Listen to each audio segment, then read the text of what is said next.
So we put out a Ask Me Anything on our socials and we got a couple of responses, and I think that's what this episode will be constructed on. Yes. Asrin, anything to add to that? No, I think this should be fun, and I think I'll kick it off. Okay, sure. With so this is our third season, and we've gotten quite a number of new listeners and new friends along the way. So I would want to start us off with, how would you help a listener understand what we're trying to do with the Finding Common Ground podcast, and by extension of that, what are we trying to do with the Civic Centre? Oh my God, you have to open with like the hardest question. Oh gosh, okay. I think when we first started it, the podcast was really a way of highlighting people that we think have stuff to bring to the table, and maybe topics that don't normally get talked about. Like I really liked the very first episode we did with Aaron Maniam, asking him about like the soul at work, which is like, I don't know who else out there is going to ask that kind of question, and who else has an answer to that, But I guess moving on in our next few seasons, like I particularly liked season 2.5 that you did. We kept it very casual, leading from the messy middle. And that was about giving voice to people that, again, don't normally get interviewed, but have such an important thing to say that more people need to know about what is it really like as a young middle manager. So I guess it still comes back to the same theme, that it's not easy to run a whole system. It's not easy to live as a whole society. And there's 10,000 things millions of things we could possibly talk about, of how more parts of the system, more parts of the society need to be made known so that we can get along better. So it still comes down to that for me, like what do we need to give voice to? Yeah. So I guess how I link that to the Civic Centre is it's the same thing. So for those of you who don't know, you know more about the podcast and you know about the Civic Centre. Long story short, Common Ground Civic Centre is a very unique partnership with the government, and by that I mean MCCY Resilience and Engagement Division.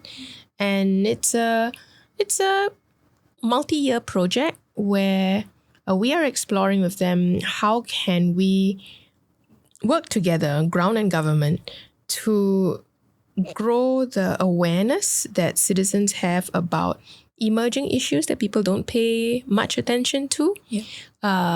And after you build that awareness, how do you then build the skills that are necessary to do something about the problem? And the skills can be quite varied. It can be futures thinking. It can be, let me learn how to facilitate a conversation. It can be, let me learn how to do stakeholder mapping, So the range of skills that are actually needed are quite broad. And it's not just us, by the way, on the Common Ground team that can build awareness and build skills and all that. We have to work with different parts of society, and some of them are in residence in this building and some of them are outside of it, our community partners. And I think that the very last thing that the Civic Centre does is we kind of like experiment with a collaborative response to some of these issues, because building awareness is one thing. Having the skill to do something about a problem is another thing. And then actually doing it is like, let's say, the highest hurdle you got to jump. Right? So if you're still wondering, what does that mean? What it means is, say you're a listener to this podcast and let's say you have a big grievance about puppy mills in Singapore, like those pet shops that raise a bunch of puppies and try and sell them for thousands of dollars, and not enough people know about it as an issue. And, you're tired of telling your auntie and uncles about it and you want to tell more people, right? So how do you build awareness of that? Well, you can have a chat with us about what it would be like to run your own citizen circle to gather fellow, I don't know, young people, or you might want to invite policyholders, like who knows, right? So, but we want to give you that power to convene, right? A circle of your own to raise awareness about the issue. And then after you raise the awareness, you might discover I didn't know how to run the conversation well, or I want to gather more people, but I don't really know how to talk that well to them as an introvert. Yeah. Those are skills that we can develop with you. We can recommend which courses you should go for. That's an example. And then if at the end of it, you want to say, well, I'm ready to run a workshop for, I don't know, responsible pet shops who want to do better, right? Then, yeah, we could say, well, let's try and find some progressive pet shops and you can work together with them to do your End the Puppy Mill campaign. So that was my elaborate imagination of what a random listener could be using the Civic Centre for. But that's what we would really, really strongly encourage. Like if you are listening out there, you have an issue you care about, let Common Ground be that space where you can take your first step to exploring what could you possibly do about it. Yeah. I think it's a nice reintroduction for us coming into season 3 to make that, declaration of what we intend to do here. Yeah. And part of the Civic Centre, we have obviously the Common Ground team, we have our resident partners, but another very important person, but a very important role we have is called the Chief Happiness Officer, which is our dear Rambo the cat. And this was a question from Serene. Yes. She give a shout out to Serene Go for asking us the most random but delightful question on this most AMA. Important question, in my opinion. Serene asks, what makes a cat the Chief Happiness Officer? It's such a out there question. But, you know, Rambo the cat, or I think cats in general, see, I can intellectualize this. That cat managed to convene many random people into our office. We had people who had never ever knocked on the doors of our office, who felt they had permission finally to come up. Actually, they didn't even take a permission. They just opened the door and went to pet the cat, right? But I don't know, like I guess it's the cat inspires people to not be so serious about life in the office and life in the Civic Centre. And there's something to be said about that. So adding the cat to our Civic Centre has actually warmed up relationships in many profound ways. I don't know, like Azrin as the PA to the Chief Happiness Officer, I'm sure you have many things to say about this. Yeah, I think I remember the first few months of Rambo being in the office. Many people would come in and they'll say, oh, it's Rambo. And then they'll say, oh, hi, everyone else. So Rambo is always the first thing people look for when they come find us. But no, I agree. I think it warms up the place. It lightens up the place. And Rambo he just makes me so happy. I don't know how to explain it. And I am not a pet person. I've never owned a pet in my life. Right. So I never knew the love of a cat until I don't know. Like I'm sure there's some very serious listener listening to this and like, okay, how long more are you going to go on about a cat? Okay, I'm done. So we're going to wrap this cat section up by saying, I think that if you look at the stray cats, the community cats, like running around the HDB heartlands, I bet you if someone studied the levels of happiness that were brought by these cats to the random auntie and uncles and young men and young women who I see feeding those cats. There's something to be said about how they up the level of life satisfaction and community engagement in the average Heartlander neighborhood. So don't underestimate the power of creating pet-friendly offices and pet-friendly neighborhoods. Now that I've made it sound very intellectual, go and bring a cat or dog to work today. No, it's true though. Like on the point of community engagement, right? Yeah. People come in and see Rambo, but then they play with Rambo and they play together. So then it's like, there's a reason for people together. And even if you've never met someone before, you don't know what to say to them or they look busy or whatever. United by love. Yeah, and having string time with Rambo is the perfect way to bond, honestly. Yes, yeah. If you come to our office, we also have a brush called the Brush of Friendship. Yes. Yeah, offer it and you will establish diplomatic relations quite fast. Okay, Okay. If anyone End of else, cat segment. no, I'll put it out there. If anyone else wants to see more Rambo pictures or wants to hear me talk about Rambo more, this is an open offer. But I'll move on for now. Okay. I think on the point of fun and play, someone here asks, Xiao, how do you play/have fun? During the week, I use my mind a lot. And I have to think a lot. I got to do a lot. So there's, so I guess my versions of leisure would be things that I do physically or things that I do emotionally and things that I don't have to think very much about. Yeah. So randomness really helps. I used to watch a lot of mindless TV, but I'm trying to use my post office hours a lot more intentionally right now, which doesn't sound like a lot of fun. But it is restorative though. So I know the question wasn't about restoration, but I think it's good to give space for fun, playful. It's not intelligent, it's not restful, it's not whatever. It's just like ridiculousness. And I think you need to have that in your life. But I would advocate for creating space for restoration. And I think I've been doing a lot more of that. Yeah. Yeah. But anyway, way to down tempo that question. Yeah. Yeah, so I guess restoration for me looks like journaling. It looks like quiet time. It looks like walks and talks with friends.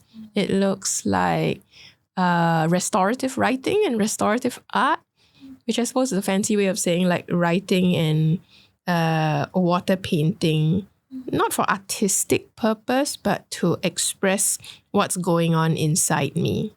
Yeah. Yeah. And so I guess that's why I don't associate that with play. I think what came up for me when I saw this question, how do you play or have fun,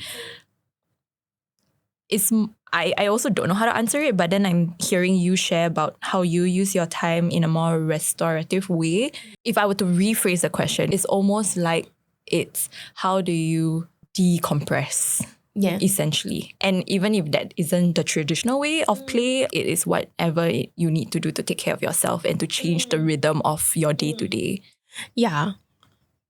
Actually, one of the underrated things that I like to do for fun is to make stuff out of leftovers. I get a big kick out of opening up a fridge and taking a look at leftovers on a Sunday night and trying to imagine what would be a more than decent looking feast I can create out of all of this like stuff.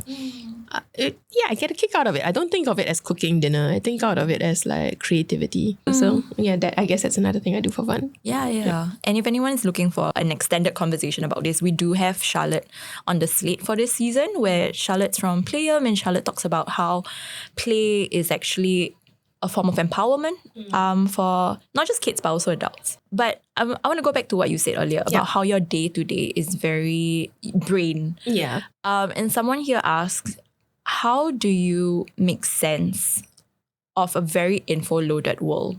Yeah. Like, how do you practice that skill set of sense making? Yeah. I actually think that links to what I said about restoration and playfulness on your non-working hours, right? Because I don't think I have the space or the ability to process information well if I'm running too full. Yeah, so I do like I do like listening to podcasts. I do like reading books. I do like reading articles, but it's too much stuff going in, right? So when I do like a walk, I actually intentionally don't listen to stuff, not even music, because like it's just it's that there's this viral thing about how we all need 7 types of rest, and one of the versions of rest is called sensory rest. Okay. Yeah, so we in a work week, all of us have sensory overload because a lot of us work with knowledge and content and all that. So you do have to very deliberately give yourself sensory rest. Yeah. Yeah, so no input. Yeah, no input at all. So that's actually how you can more cleanly, I'll put that in quotation marks, deal with an information heavy world by regularly putting into your life a practice of fasting from information, if you like to put it that way. Yep. Yeah, because you can't indulge in too much information and content. It bloats you up. Yeah. It's too much. Yeah, too rich. Yeah.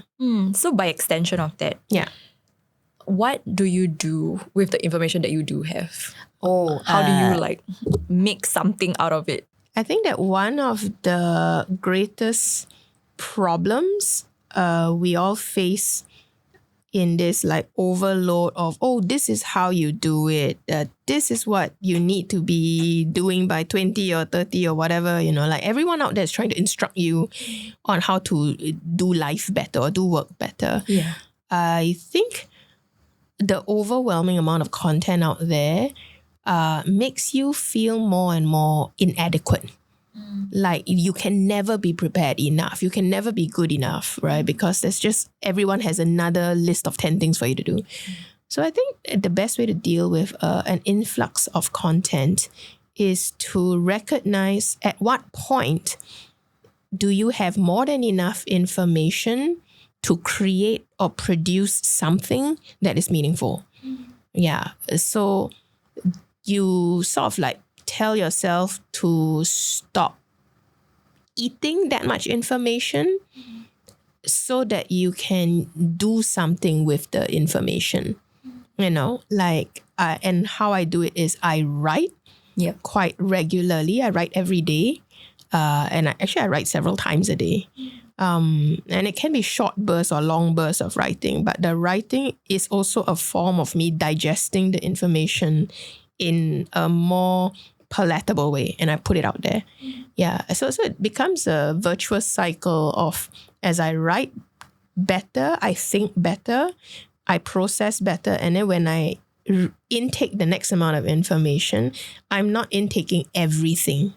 I get much more efficient at deciding what's not important to read and what is important to read.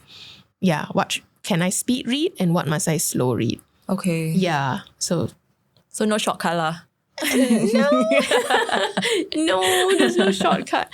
I mean, there are many shortcuts out there, like summarized pieces of writing out there that you can digest for fun. But I think that the best learning is in long form. I think there's no dodging the bullet there. A lot of us have lost the art of reading a book, a whole book. And I get it. I don't read like whole books that I lose patience with halfway. Yeah. Yeah. But I think we have to discipline ourselves to read through a person's fullness of thought. Yeah. And recognize when you're reading a book where actually it's not being fully thought through. It's actually just a bunch of random pages thrown together by an author trying to sell his book. Yeah. Yeah. So, and I guess that's discernment, like actually what's worth reading and what's not. Okay, so if I'm hearing you, it's to firstly know what your limit is and not to consume more than you might already have. Yeah. And then to just practice writing it out or churning it out or expressing it. Digesting it out and expressing it out either as a form of writing, reflection, and it can be for your own reading or it could be for an external audience. I like putting it to an external audience because you get a sense of how people engage with it and whether they respond to what you're writing. Yeah. And I think there's nothing like teaching it back. Yeah. So I try to teach it back either in a workshop or I teach it in a mentoring session I have with a mentee. And actually it's in that act of refining the information. So it's not regurgitating the information, it's refining it so that thought becomes yours. Okay. Yeah. That's actually what helps you get more insightful or wise about the things that you have read. Yeah, because remember the what you want out of reading or consuming information is you want to read so that you feel more wise and insightful and secure in your knowledge and your ability. Okay. I think if you are reading and consuming to a point where you actually don't feel more adequate, then you really should stop reading and consuming. It's just making you feel bad. Yeah. Yeah. Read until you're about 80% full. And then like, you know what? You don't need to know everything. You need to know some things and then just apply it. Yeah. Yeah. Yeah. Much better. Yeah. Yeah, I definitely agree with the whole like overstimulation part of things. You know, sometimes is too much, and then it's harder to filter out what actually you want to say and separate that between what you actually think about what it is that you're hearing. I kind of want to flip the table a bit, and talk about the feels, because that was a lot of brain. Of course. Advocate for your side, Azrin. Yeah, I would advocate for my side. And this question is actually posed to me, but I would like to pose it to you too. Sure. Okay, the question says, as someone who feels first, please share how we can connect with our feelings in the moment and practice sharing our feelings with others. So you are a think first. Yeah. I'm a feel first. So I'm curious how that's different for the both of us. How can we connect with our feelings in the moment and practice sharing our feelings with others? Why don't you put your take on it first?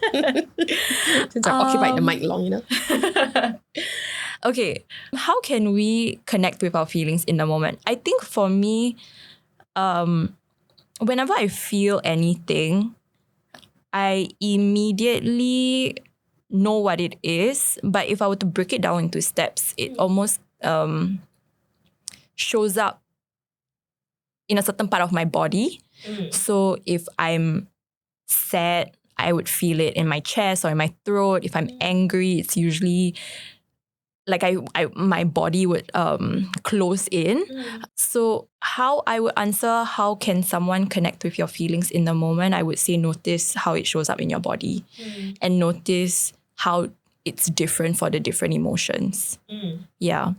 Because once you start noticing that there's a difference, then you will know, actually that's not sad, or actually that's not anger, or actually that's just annoyance. There's like a nuance or like a level of, you could be angry, but you could be just annoyed, or you could be like frustrated. You know, for me, I know my spectrum, but I'm guessing it might take the thinky brain a little bit more like work. Foreign territory, Azrin.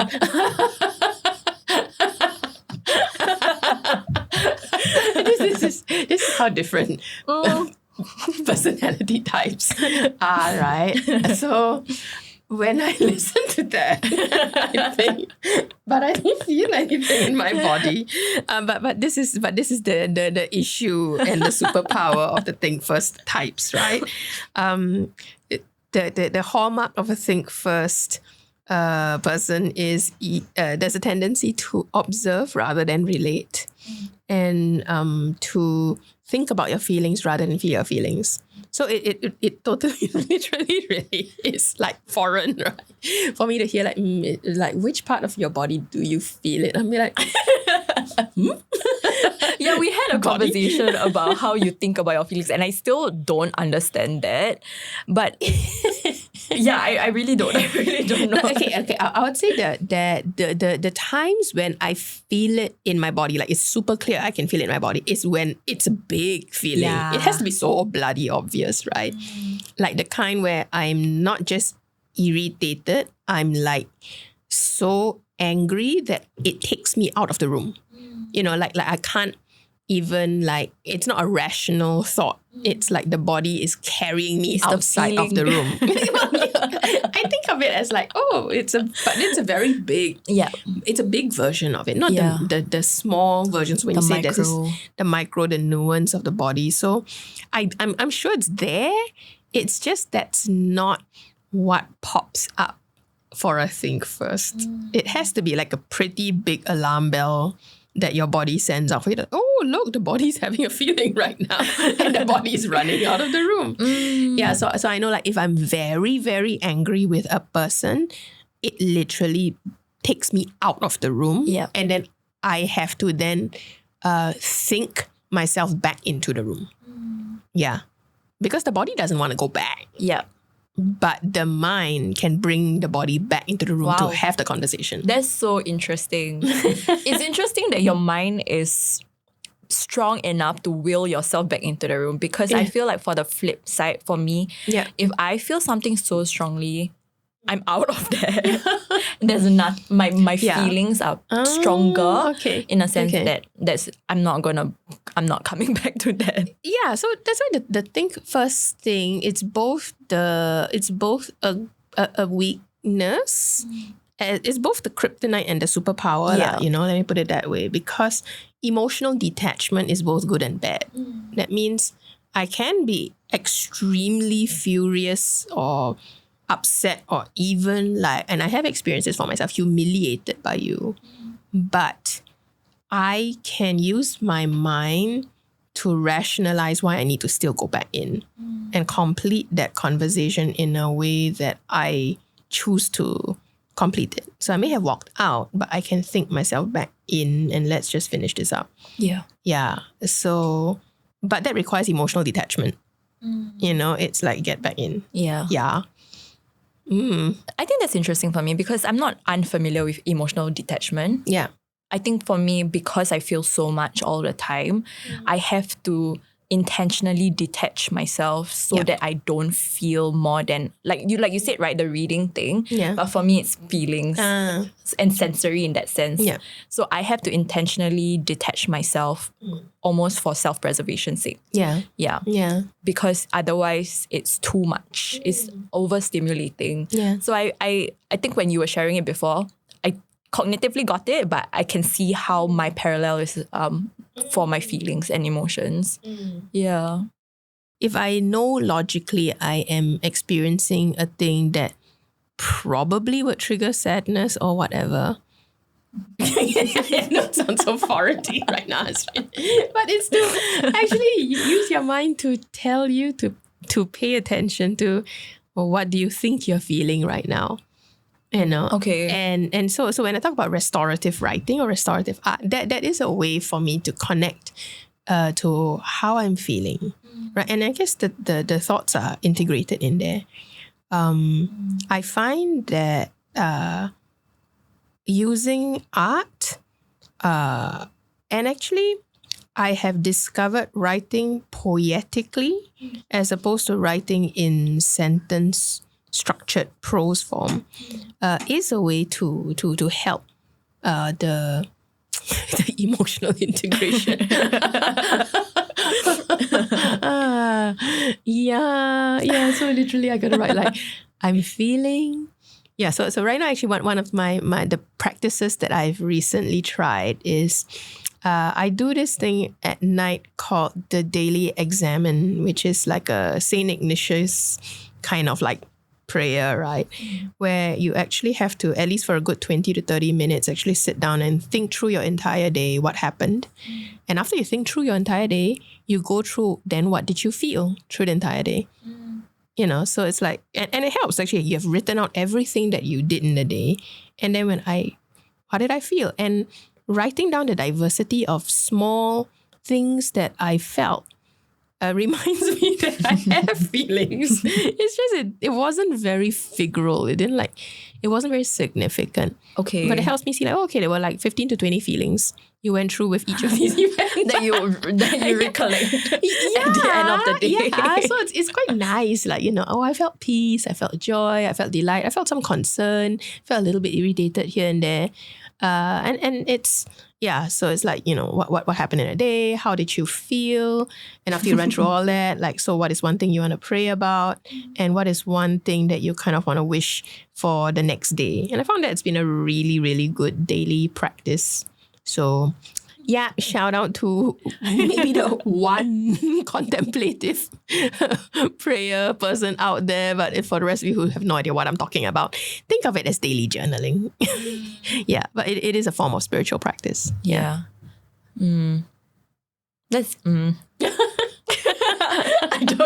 think I'm just sitting on the but if it's at the end of the day, then it's like it's not in the moment. No, it's not too late, and it's great because when you write it down, then it exists, because then I can look back, for fun at the notes, and it's like, oh look, actually what are the consistent feelings I'm having on a day-to-day basis. And gratitude shows up a lot.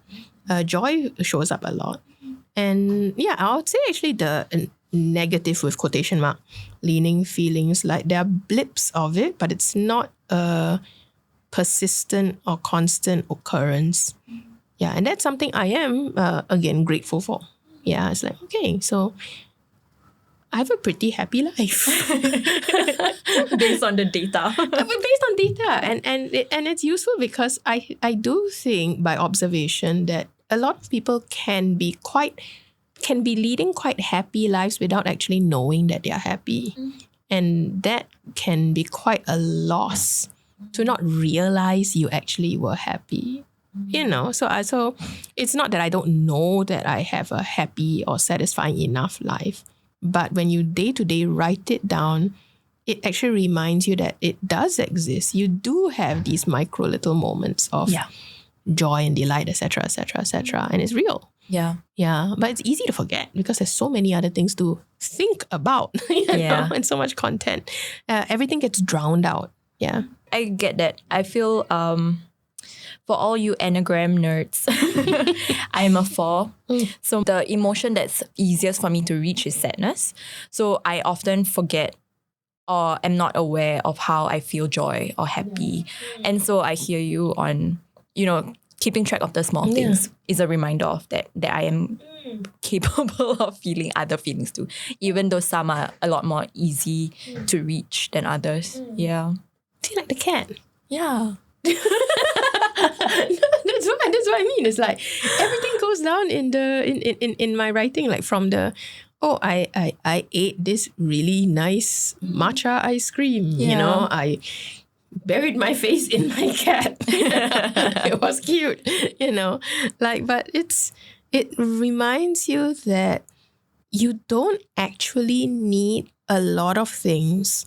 And you don't need a lot of big things to make you happy. Yeah. It's very micro. Yeah. Nuances of happiness. Yeah, for sure. And I think on that, right? You were sharing before about how you journal and how you write. For me, that's overwhelming and not something that I choose to do. But what I do like to do is this thing called 6-word memoirs. Okay. So basically, it's literally whatever emotion or experience you're trying to capture, and you write it in 6 words. And I really, really like that.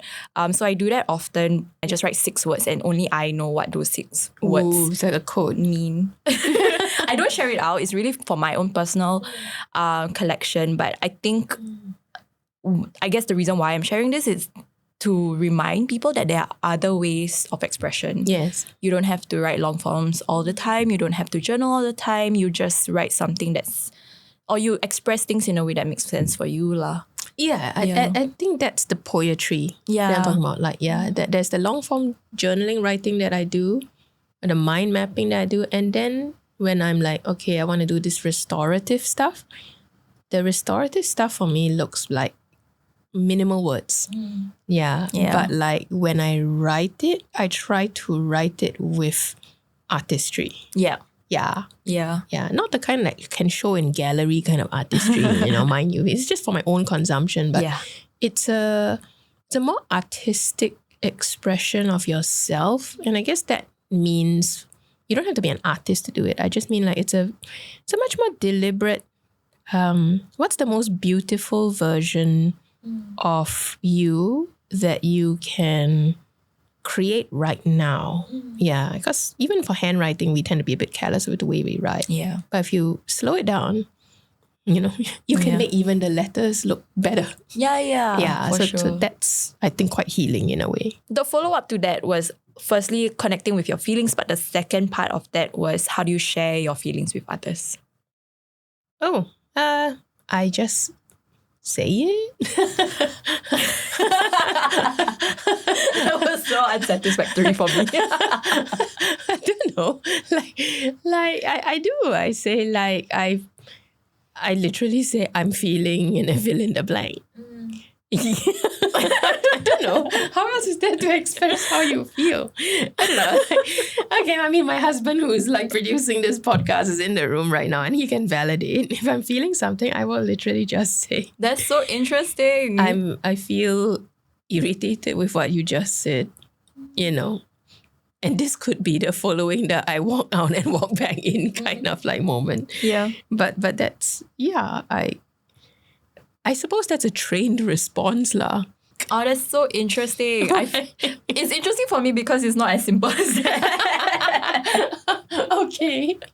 So what goes on the emotional side of the house? What goes on for the emotional side of the house is to check the safety of the environment that I'm in, whether the person receiving the information of what I'm feeling to my judgment can receive it the way that I need to be received.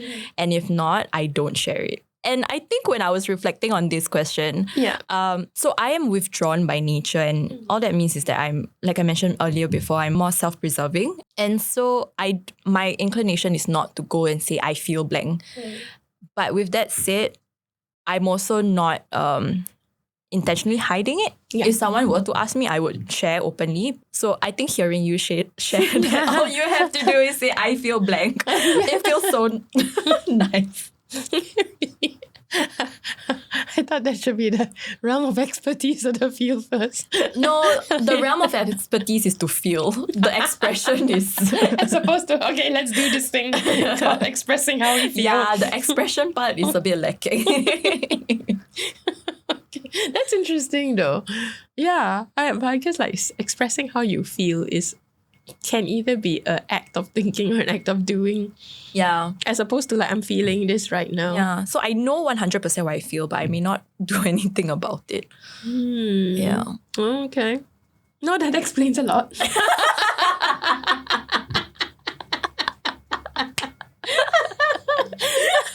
And I'm not just thinking about you or the team members who are heart-oriented. Yeah. I'm also thinking of my husband who's heart-oriented. We need a little bit of nudging. Always nudge your feel first friends. Okay. Yeah. I get it. And not just once.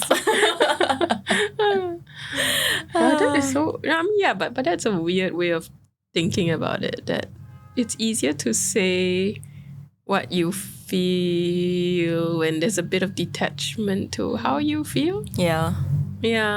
No, I can get that. Yeah, because the emotion isn't just the emotion. The emotion also is dependent on the reception of that emotion. Yeah, so I find that sometimes when I speak with thinking first people, and if I express of emotion and the reaction is a very like matter of fact reaction, I will be like, then I say for what kind of thing. So then it makes me not want to share. So I find that that is the extra work that I do with people in trying to discern what to share, who to share with, to what extent I share. Yeah. I'm laughing because I'm trying to rationally understand what you just said. Okay. You know, it's like your checkbox. You know, Cam always talks about her checkbox. Yeah. This is the checkbox version of the feel first people. My goodness. Yeah. I think we can slowly start to close the conversation. We do have a couple of people who are asking about the team and about work. Yeah. So I'll move into that. One of the episodes on season 3, or 2 of the episodes on season 3 are our team episodes. So that's where we talk about our different habits. Clearly, like, we are all different, as you hear from our different episodes. And we also talk about how we humanize the process of creating a team and creating a workspace that thrives. So as a leader, what is your best advice for someone who is going for an interview? What are you looking out for? I would say it's similar to going out for a date. As in you should already have enough awareness of what you're looking for. Because it's like dating, right? Like, it's easier if both sides have some clue of who they're looking for and what would be a good match, right? So you can't control, let's say, what the interviewer or the organization is about, but you can certainly control on your end what are your red flag, green flag, yellow flags, right? So I think that's usually a good thing to do for yourself. So I know organization, I don't know, like I think interview prep work that some people do would be, let me research on websites, etc., the social media. Let me like try and buff up my knowledge about the company. But I think it's, do all that and also get clear about in this season, what do I really need and want right now? And don't be afraid to put that on a table and be clear and ask like, this is what I need or want right now. Because if that's not what they need and want, then fair enough. Then you don't have to get into a relationship with unnecessary unhappiness, Yep. So don't go into an interview thinking like I need to please the other person. It's like, no, you just need to be really clear about what is it you're looking for, and hopefully they can be clear about what they want. And it's a red flag if they are not clear what they want. Yep. Yeah, so I would look out for that. So it's same wisdoms for dating lah, kind of thing. Yeah. What are you looking for? Yeah, and don't be afraid to make that request. Yeah, don't be afraid. Even like things that you don't normally, like some people say like, oh, it's not good interview etiquette to say certain things or reveal certain things. You know what? Like etiquette are just a bunch of rules that are set up by people who those rules work for. So if you're like, should I go into the interview and let them know upfront, I have to be a caregiver to my dad at home and I need like this day and that day off, is that fine? Is that good interview etiquette? Like screw the stupid interview etiquette. If it's important to your life, you ask it. And if a company says like, wow, you shouldn't ask these kind of things, then, well, congratulations, you found out who you shouldn't be working for. So I'd look at it that way rather than like kind of try and perform according to the mysterious invisible rules of interview gods, right? Yeah, I would say take care of yourself, and so that you can take care of like what the organization needs as well. So you want a good match both ways. Yeah. And I think on that, we have two questions on leadership and being a lead. One for the top for you and one for the middle for me. We'll start with you. Have there been any female leaders in the world whom you felt inspired by and modeled your leadership style after? Or anyone who stands out? Oh my goodness, what a question.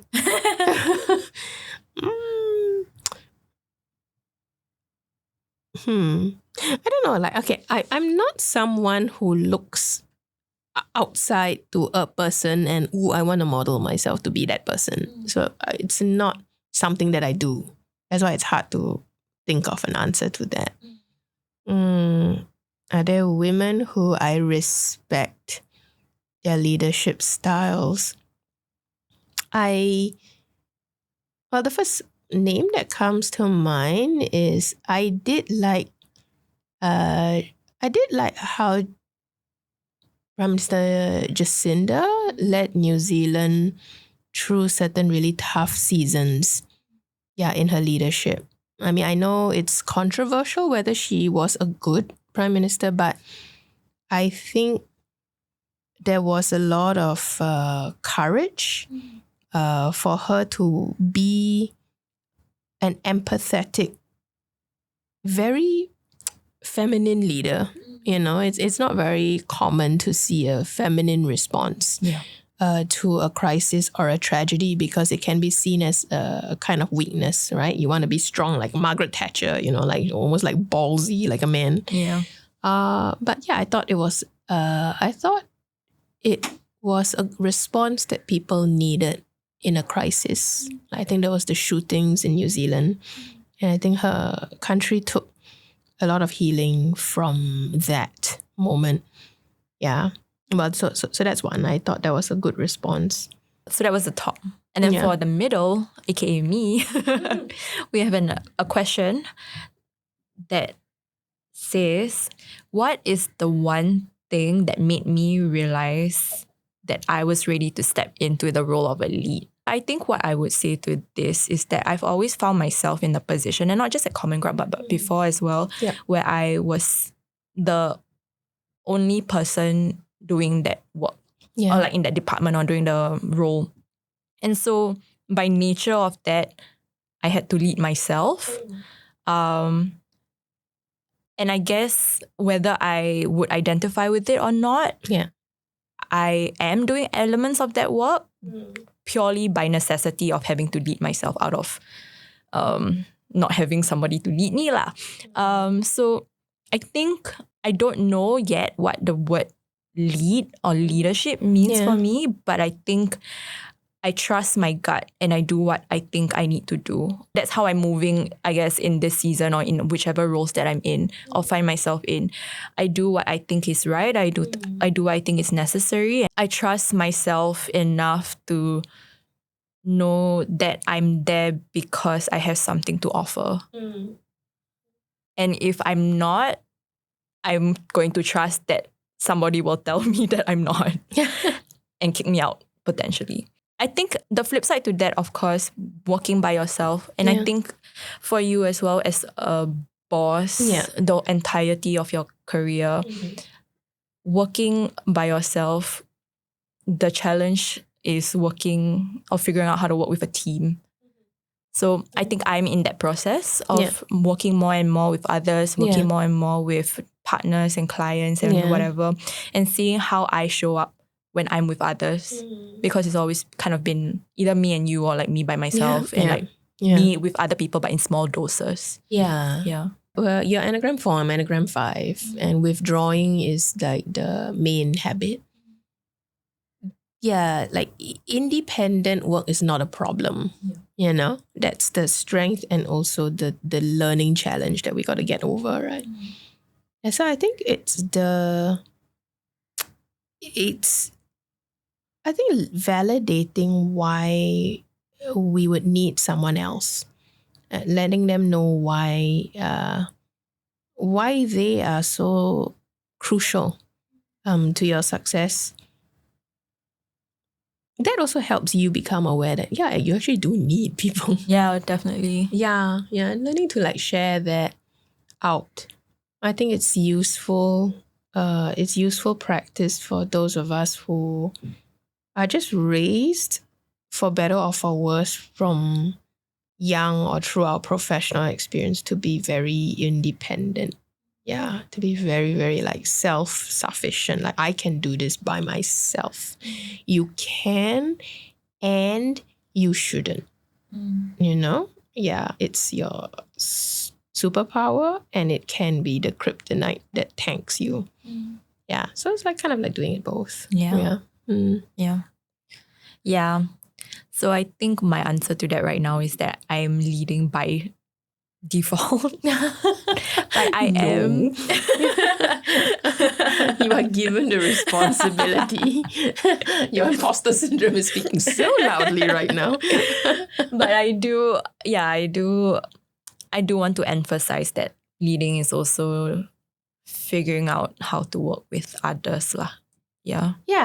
It's an interesting relationship that I've had with the word lead or leadership.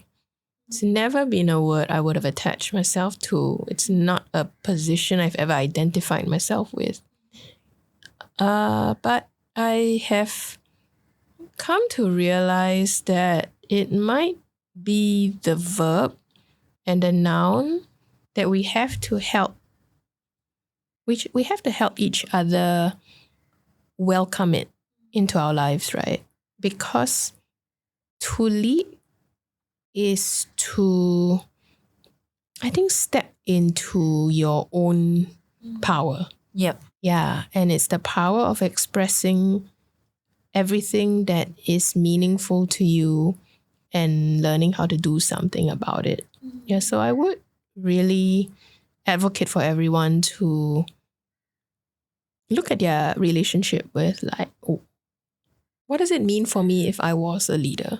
You know, and if I could actually take the lead in a project or take the lead in decision making or just take the lead in something that you don't feel like, I can't take the lead in that, you know? Yeah, so you don't have to be like a formally appointed leader. It's like if let's say you're listening to this as a stay-at-home mom and housewife, right? And let's say you casually say like, oh yeah, I'll let my spouse like take leadership of the finances. So he can. And what would it look like if you took lead in that as well to some degree? And you'll sort of like realize new things about yourself, new things about your own power that I think would be quite helpful, quite validating. Yeah, so I'm much more in the zone of like, I think everyone can discover their inner leadership potential. Yeah. Yeah.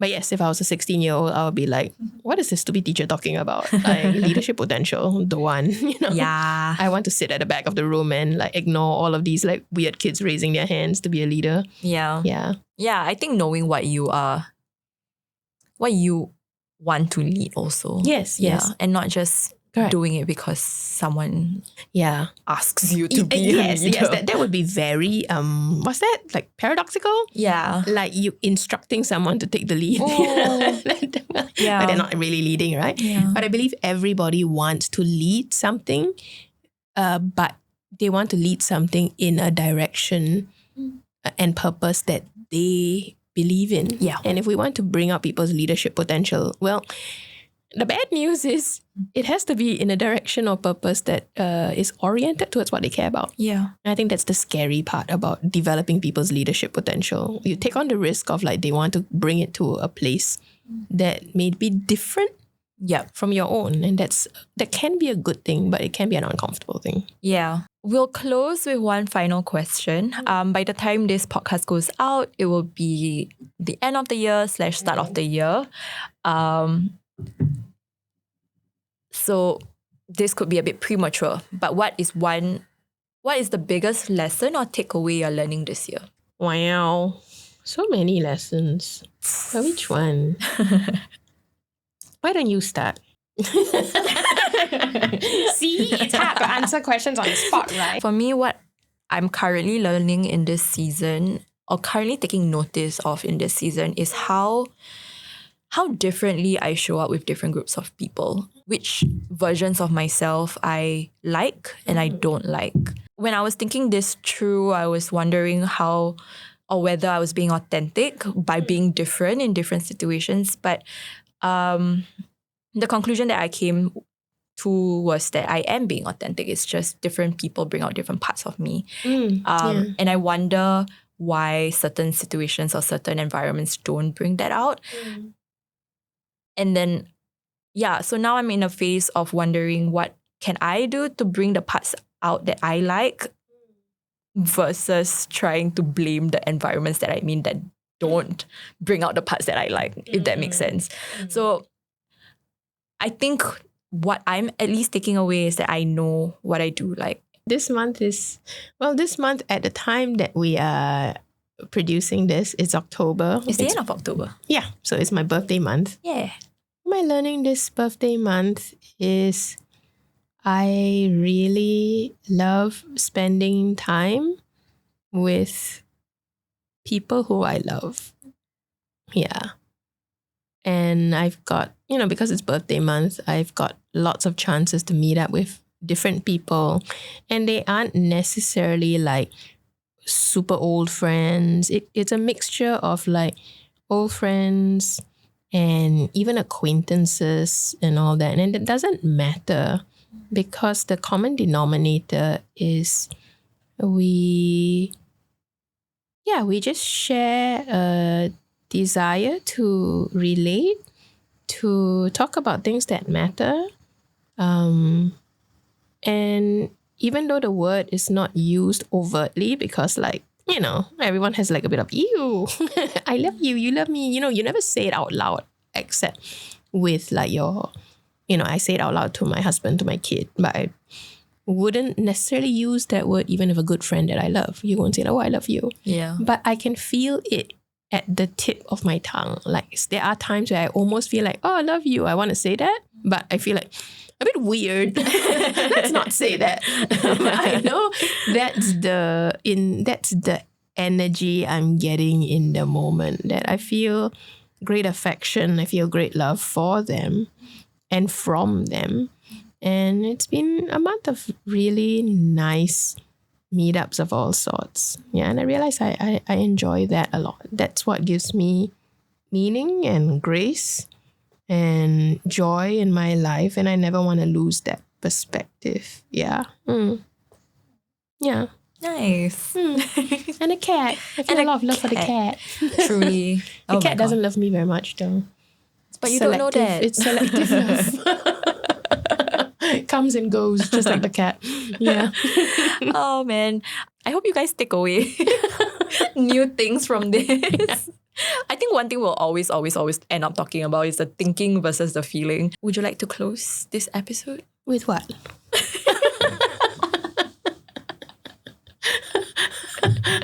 I don't know. That's why I asked you. Well, we can just close this episode with a word or a phrase or a very rich picture of what we're getting by the end of this year. And I realize it's true for me at the end of workshops, trainings, at the end of the day. The word is always the boring but true gratitude. Because I've been through a lot in my life and I don't care to go through them again. But even in the midst of the crappiest things that I've gone through, I'm grateful that I could have still said I'm grateful even in those moments. Yeah. Yeah. So I think it's just realizing that same old boring lesson again and again this year. I am very grateful that, oh wow, look how far I've come. Yeah. Yeah. Nice. For me, I think my word is grace. I saw a post the other day that said that be kind to your mom because this is the first time she's also living her life. And I think it's a nice reminder that all of us are doing this for the first time. Oh, yeah. So be kind to yourself and each other, I think, is my words for the closing of this. Yeah, we're all amateurs. We are. I forgive the cat. He has big feelings. Thank you for listening to this. Ask Me Anything again. Yeah. If you like it, we'll do maybe another one next season. Yeah. And if you don't, you can also let us know. Or if you have people who you would love to invite on or listen to talk on this podcast, please feel free to let us know as well. We are always on the lookout for topics, people, communities, groups, organizations, anybody who's doing the work lah. Yeah. Yeah. Okay. So thank you. Thank you all. Bye.